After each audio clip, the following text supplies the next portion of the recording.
다양한 관점으로 볼 수 있는데 저한테 문명의 역사를 한마디로 요약을 하면 관계 주거의 역사다 이렇게 말하겠습니다. 우리가 가만 생각을 해보면 우리들이 이제 하등 생물일 때 진화의 초기에 아주 중요한 두 개의 위치 감각이 있습니다. 먹이와 자신의 위치, 상대적인 위치를 알아야 굶어 죽지 않습니다. 그 다음에 포식자와 자신의 상대적인 위치를 알아야 잡아먹히지 않고 생존을 할 수 있습니다. 그게 진화를 할 수 있는 기본 요구사항이거든요.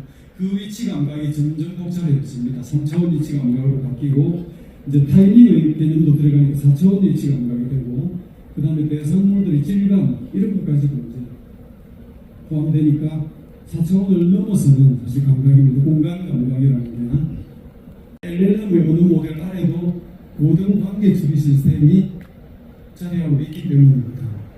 그래서 이런 걸로부터 다른 걸 학습하는데 전이를 시킬 수가 있습니다. 공통적인 유사한 메커니즘을 가지고 있습니다. 이걸 전이 학습이라고 하죠. AI 분야에서는 이걸 Transfer Learning이라고 합니다. 과 AI 최적화에 다 걸치고 있는 주제들도 있습니다.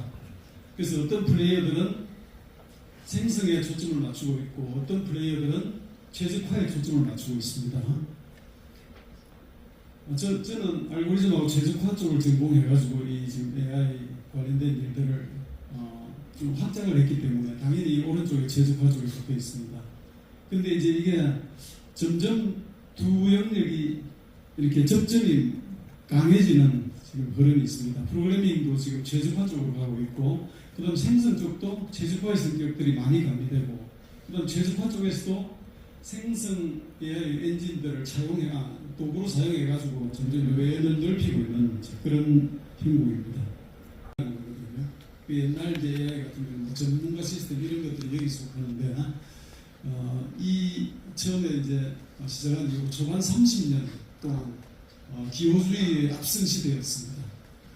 근데 그 무렵에 이제 처음 시작한 이 연결주의, 뉴런의 연결로 이제 이렇게 현상을 설명하고 시스템을 만드는 이게 오랜 암흑기를 거치다가 중간에 뭐 좀 반짝하기도 하고 그랬는데 2012년 이후에 화려하게 부활을 했습니다. AI 1차 AI 혁명이 시작된 때, 그래서 이 이후에 사실 기호주의 대비해서 연결주의가 압승을 거둔 형국이다 이렇게 말할 수 있습니다. 버클리 대학의 페이 리 교수입니다. 이미지넷 대회라는 그 화상 처리 능력을 이제 그 평가하는 대회를 쭉 만들었는데, 그 대회에서 제프리 힌턴 교수가 20년치의 기술 진보에 해당하는 격차로 우승을 하면서 파란을 일으켰거든요. 1차 AI 시작된 건 사실은. 그래서 이때부터 이때 이제 이 무렵에 딥러닝이라는 용어를 이분이 이제 쓰기 시작했고, 실제로 딥러닝이 상식적인 언어가 된 것은 한 2019년, 20년 이로부터 꽤 시간이 지났습니다. 제가 어떤 모임에서 한 2016년쯤에 앞으로는 딥러닝이 굉장히 이제 많이 그런 용어를 많이 듣게 될 거다. 참가자들 중에 한 분이 뭐라고 딥러닝이라고 하셨습니까? 그런 정도였습니다. 2017년에 트랜스포머가 나옵니다. 구글 딥마인드에서 구글 브레인에서 나왔죠. 지금 딥마인드하고 합쳐졌는데 오늘 가장 중요한 키워드 중에 하나입니다. 지금 2차 AI 혁명을 이끌고 있는 주 플랫폼이거든요. 그래서 이 1차 AI 혁명과 2차 AI 혁명의 대표적인 인물을 하나씩 들어가면 제프리 힌턴 교수와 데이비스 어사비스죠. 조금 전에 우리 이세돌 사부님 말씀하신 이 데이비스 어사비스죠.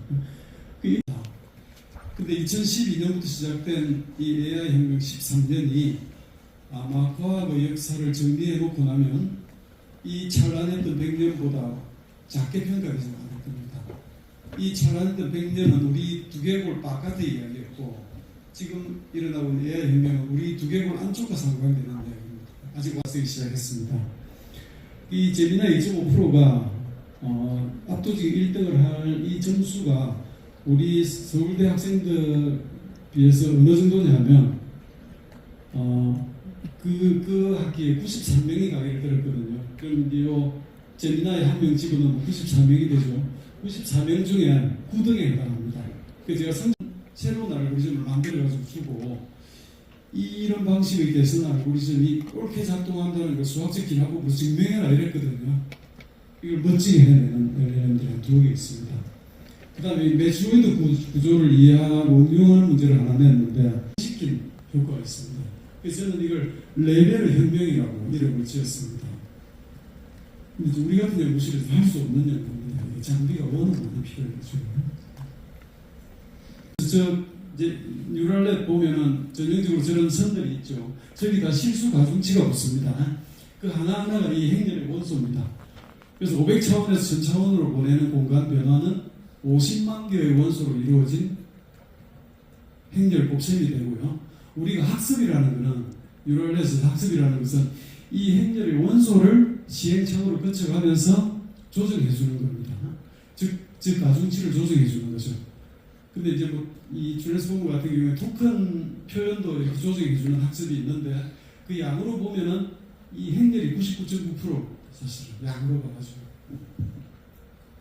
겁니다. 그래서 아주 단순하게 보면 이 과정은 입력을 받으면 관계 계산과 추상화를 통해서 출력을 내는 일을 반복하는 구조입니다. 그래서 이 관계 계산을 하게 되는데 트랜스포머에서 예를 들어서 레스토랑과 이분이 저기 이제 이 단어의 표현이 팩트로 되어 있거든요. 보통 512개의 수 이렇게 되어 있습니다. 512점 팩트라고 하죠. 그럼 예를 들어서 이제 요 한 문장에 있는 단어들, 이 토큰들끼리 관계 계산을 하거든요. 근데 보통 이제 그 벡터 내적이라 해가지고 설거지를 곱하기 결과를 하면 관계의 크기가 나옵니다. 근데 바로 계산을 하지 않습니다. 이 512점 벡터들을 512 by 512 행렬, 이게 한 25만 개 정도의 원소를 가진 행렬을 곱해가지고 다른 512차원의 벡터로 만듭니다. 저쪽도 마찬가지입니다. 다른 행렬을 곱해가지고 이렇게 다른 차원으로 각각 추상화한 다음에 그 추상화된 상태에서 이 두 개의 관계라는 것은 이 변환된 공간에서의 두 개의 관계를 계산합니다. 이게 추상화된 공간에서의 관계로 계산을 해서 돌아갑니다. 그래서 이 행렬의 원소들하고 그 다음에 이제 토큰을 표현하는 걸 다 합쳐서 파라미터라고 하는데 지금 GPT-5 같은 경우에는 자기들이 명확하게 밝히지는 않는데 한 1.7조 개 정도의 파라미터를 가졌을 거라고 추정하고. 자, 그러면 우리가 고등교육은 긴장도 높은 은유를 감지하는 능력을 기르는 것이다 이렇게 말할 수도 있습니다. 얼핏 보기에 관계가 없어 보이는 것들끼리의 관계를 감지하는 능력이 강할수록 전문가에 가까워지거든요. 그래서 이게 전문가와 비전문가의 가장 큰 차이가 긴장도가 큰 은유를 감지하는 능력. 이게 얼핏 비슷하지 않아 보이는 상대방 AI 기술에 대한 깊은 이해도 있어야 되거든요. AI가 점점 잦아지고 있다는 걸 느낍니다. 근데 이제는 각 도메인별로 특화된 버티컬 AI 시대가 이제 시작되고 있습니다. 그래서 저는 앞으로 한 3년 정도는 버티컬 AI 시대가 본격적으로 뽑히는 시대일 거라 생각합니다. 이런 약물들이 설계되고 임상에 들어가고 있고요. 그 다음에 면역세포의 유전자도 바꿔가지고 항원한테 잘 결합을 하도록 만드는 이런 방식의 의료, 여기 이제 트랜스포머가 아주 깊이 사용되고 있습니다.